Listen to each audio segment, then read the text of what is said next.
Guesthouse is in Storms River Village, which is the start of the garden route.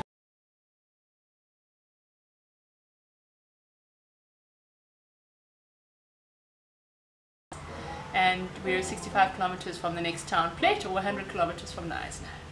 The Guesthouse faces Storms River Peak, and most of the rooms and all the guest areas have magnificent views of the mountains. So one can sit, whether it's a sunny day or a rainy day, and enjoy those views. The guest house I renovated in such a way that it's very homely inside, and many cases where people actually take their shoes off and just walk bare feet into the breakfast room, and they feel comfortable, and yeah, it's a nice atmosphere, a nice cozy atmosphere, and that's nice. It's nice to see that.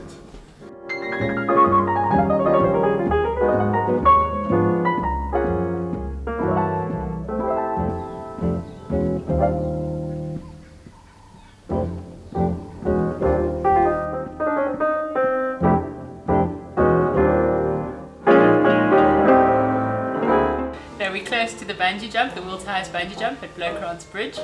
There's cycle routes here in the area through the forest. As Mark has said, there's nice walks. We also have things like a wolf sanctuary and a fernery where they export ferns from, where one can go on tours, and then the canopy tours and the forest walks. So there's a lot to do. The guest house, when it started a year ago, took on 4 staff members, and we now have 4 permanent staff members.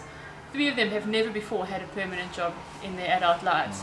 And that's quite amazing that there's such a lack of employment around here. So they benefit, and their families, from that, because a lot of them are the only breadwinners in their families.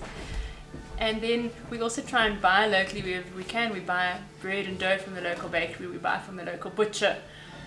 We try and source what we can locally in that sense, and also pass on benefits. If we're full, or if we've got something that we can't accommodate with, refer it on to other people.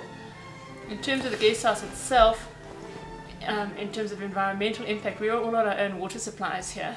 So we have our own borehole water, and then we also need to get rid of our own wastewater. So we have systems in place that ensure that it's cleansed before it's returned back to the environment. Yeah. We also didn't put in any baths due to the fact that they use a lot more water than showers do.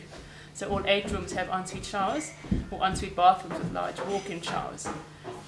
We also put everything that we can into the compost. A lot of the waste generated goes back into the compost, which is then used in the garden. We have a large citrus orchard that we try and nourish and get good oranges from every year that we make our marmalade with. So where we can, we try to, as the systems here aren't such in place for can recycling and that. Where we can, we do.